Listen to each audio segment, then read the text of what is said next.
Olá, meus queridos, bem-vindo à família de Deus. Esta é uma série de vídeos que eu resolvi gravar para aqueles que já aceitaram Jesus, aqueles que estão começando a vida cristã e sentem a necessidade de edificar, de fincar os pés na rocha para a gente não fraquejar nessa caminhada, né? Eu sou o Antônio Carlos, sou filósofo, teólogo, mas antes de tudo sou um servo de Cristo. E eu quero ajudar você nessa caminhada. Eu quero te dizer que você está fazendo um dos melhores investimentos em sua vida. Porque quando procuramos conhecer e viver as doutrinas essenciais da fé cristã, nossa alma estará sempre ancorada em Deus para a vida eterna. Então, vamos caminhar juntos? E antes de começar o nosso estudo, eu quero agradecer a Deus por cada um de vocês que estão aí nos assistindo. Que o Espírito Santo possa falar de uma forma especial ao coração de cada um. Quero pedir também que o Senhor nos conceda o crescimento espiritual que nós tanto buscamos. E para isso, eu peço que Ele possa abençoar e direcionar esses vídeos. Tudo isso em nome de Jesus. Amém?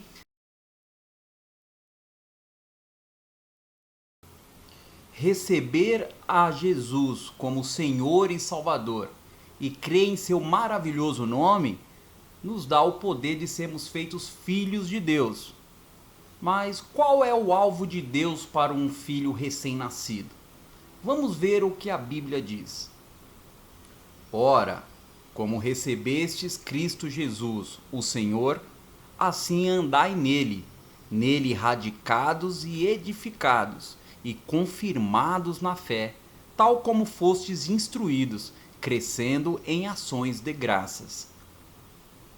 A palavra de Deus nesse versículo usa 7 verbos para ensinar a nós sobre os primeiros passos da vida cristã, né? Receber a Cristo como Senhor, andar nele, estar enraizado, edificado nele, ser confirmado na fé e ser instruído, né? E crescer em ações de graças. Olha só, todos estes verbos apontam para uma ação completa que nos leva, como filhos de Deus, a uma vida espiritual firme e madura. Irmãos, Deus quer que a gente tenha raízes profundas em sua palavra. O alicerce ou o solo no qual essas raízes devem ser fincadas é o próprio Senhor Jesus Cristo, porque ninguém pode lançar outro fundamento além do que foi posto, o qual é Jesus Cristo. Ele é o Senhor das nossas vidas, não é isso? Então, vamos começar a entender por que eu preciso conhecer Jesus. E daí nós vamos logo para o versículo mais conhecido da Bíblia. Porque Deus amou ao mundo de tal maneira que deu seu Filho unigênito, para que todo aquele que nele crê não pereça, mas tenha a vida eterna. Meus queridos, para entender esse versículo, é preciso conhecer o ser humano, ou melhor, conhecer a nós mesmos. Dentro de nós, dentro do nosso coração, há um sentimento indissociável da nossa natureza. Ou seja, encravado no nosso ser, nós temos a rebeldia. Como assim, irmão? Olha só, pensa naquela criança no corredor do supermercado que a mãe não quer levar o doce ou o salgadinho lá que ela pediu. Você imagina ela fazendo, se jogando no chão, né? Quem ensinou isso para ela? Imagina um adolescente que cabula a aula para namorar, né? Ou um jovem que cola na prova, na faculdade, na escola, ou nós mesmos, né? Que temos uma dificuldade natural em cumprir regras rigorosas. É da nossa natureza se rebelar. No ensino médio a gente ouve muito uma frase, né? Regras são feitas para serem quebradas. Pessoal, a rebeldia é uma marca da nossa natureza humana. Nós herdamos ela do primeiro rebelde que fez a primeira rebelião no céu. Sabe de quem eu estou falando, né? Então, olha o que a Bíblia, vamos ver o que a Bíblia fala sobre nós. Entre os quais também todos nós andávamos outrora, segundo as inclinações da nossa carne, fazendo a vontade da carne e dos pensamentos. E éramos, por natureza, filhos da ira, como também os demais. Irmãos, eu quero alternar a leitura desse texto com outro texto que está lá no livro de Romanos, no capítulo 7. Essa é uma passagem de profunda visão espiritual e psicológica. Vamos refletir um pouquinho nela. Sabemos que a lei é espiritual, mas eu não, pois fui vendido como escravo ao pecado. Assim, o bem que eu quero fazer eu não faço, mas o mal que eu não quero, esse eu faço. E se faço o que não quero, não sou eu que faço, mas o pecado que habita em mim. Quando eu quero fazer o bem, o mal está junto a mim, pois no íntimo do meu ser tenho prazer na lei de Deus, mas vejo outra lei atuando nos membros do meu corpo, guerreando contra a ideia da minha mente, tornando-me prisioneiro da lei do pecado que atua em meus membros. Miserável homem que sou, quem me libertará desse corpo de morte? É a pergunta do apóstolo. Pois é, meus queridos, tudo isso para a gente entender que, independente da idade, do sexo, da cor, da cultura, da origem, há uma coisa muito ruim dentro de cada um de nós. Há uma fera dentro de nós que se chama pecado. O que a Bíblia quer dizer é que, naturalmente, nós não conseguimos fazer o bem. A gente até consegue fazer o bem, às vezes, mas nós não temos forças para evitar o mal. Lembra daquele texto? Não há um justo, nenhum sequer, não há ninguém que entenda, não há ninguém que busque a Deus. Todos se extraviaram e juntamente se fizeram inúteis. Não há quem faça o bem, não há um sequer. Então, nós já entendemos que estamos diante de um problema existencial. Haverá solução, então, para esse problema? Para responder essa pergunta, primeiro temos que entender o que é pecado. A Bíblia trata desse assunto com muita clareza. Na primeira carta de João, ela define que porque o pecado é a transgressão da lei. Veja que a expressão transgressão da lei tem um sentido muito amplo. É ferir a lei de Deus, é o abandono dos padrões de Deus, é tudo aquilo que fazemos e que desagrada a Deus. É a rebelião contra Deus. Mas é também a omissão de fazer o que é certo, de fazer a coisa justa. O pecado é a tendência natural para o erro. O salmista vai dizer: eis que em iniquidade fui formado, e em pecado me concebeu a minha mãe. A ação errada está em nós, tanto para nós mesmos como para o próximo, como é pecado também a descrença em Cristo. Mas qual é a extensão do pecado na humanidade? O pecado, ele afetou todo o universo. Ele afetou os céus, afetou a terra, o reino vegetal, o reino animal, afetou a raça humana. Eclesiastes 7:20, se não me engano, diz que não há um homem justo sobre a terra que faça o bem. Não há um homem que nunca peque. E o pecado, meu querido, ele afetou a humanidade, ele afetou a mim e ele afetou a você. Enfim, irmãos, o pecado é a herança maldita deixada a todos os homens. Então, quando Adão pecou, os efeitos da desobediência dele recaíram sobre toda a raça humana. A terra foi amaldiçoada, a mulher foi castigada, a humanidade foi condenada. A morte física e a morte espiritual passaram a existir.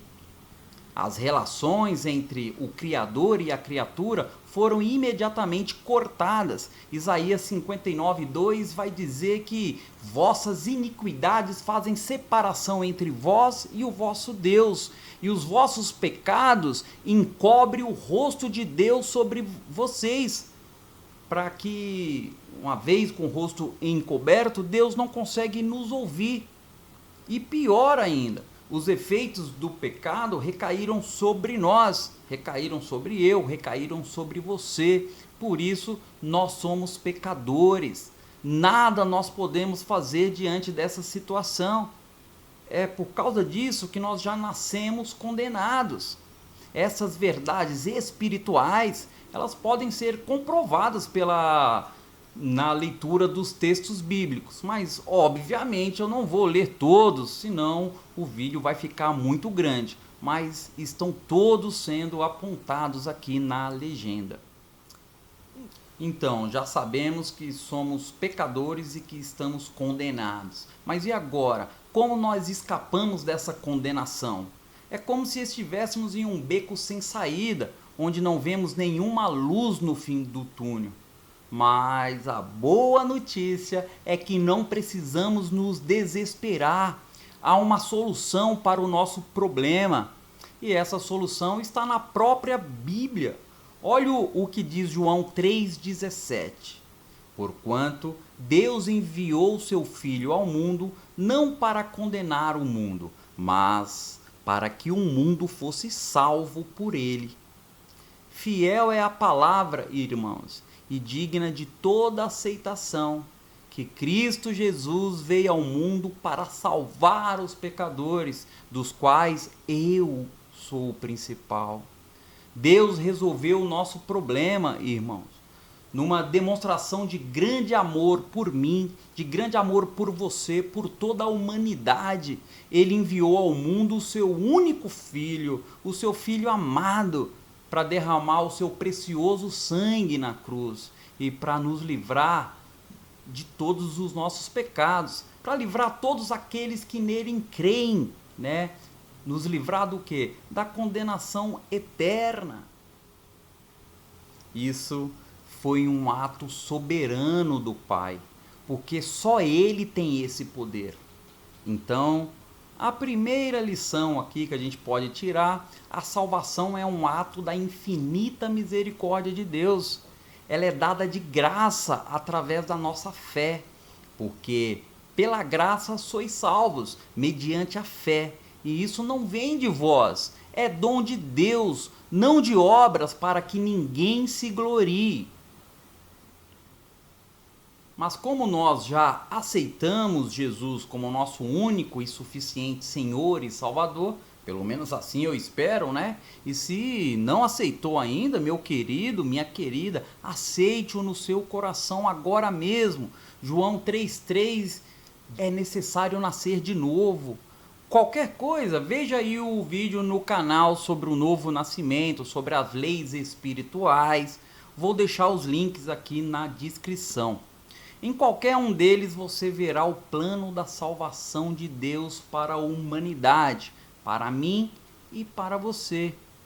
Lembre-se dos versos de Romanos 10:9. Se com a tua boca confessares Jesus como Senhor e em teu coração creres que Deus o ressuscitou dos mortos, você será salvo. O mesmo livro de Romanos diz lá no capítulo 8: agora, pois, já nenhuma condenação há para os que estão em Cristo Jesus. Maravilha, hein?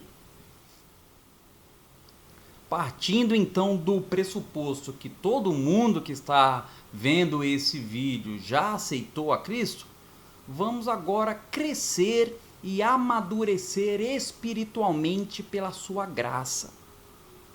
E aí eu começo te dizendo: quem é Jesus Cristo? É só a gente ler alguns textos na Bíblia que a gente vai descobrir quem ele é.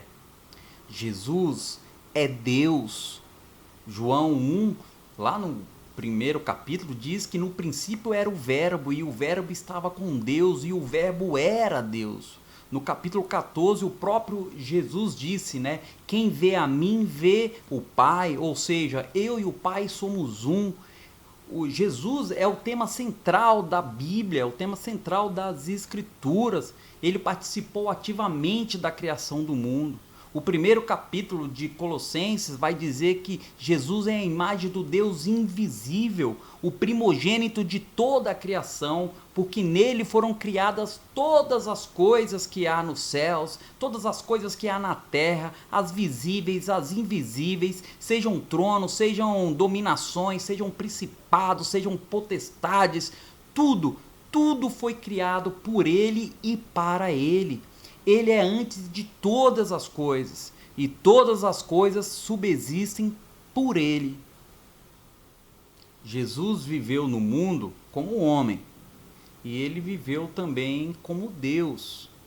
E o Verbo se fez carne e habitou entre nós, e vimos a sua glória como a glória do unigênito do Pai, cheio de graça e de verdade. Jesus Cristo, pessoal, é o Filho de Deus. Ele é tudo que a Bíblia afirma.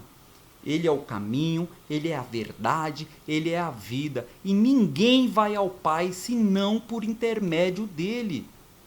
Irmão Antônio, mas o que Jesus Cristo fez?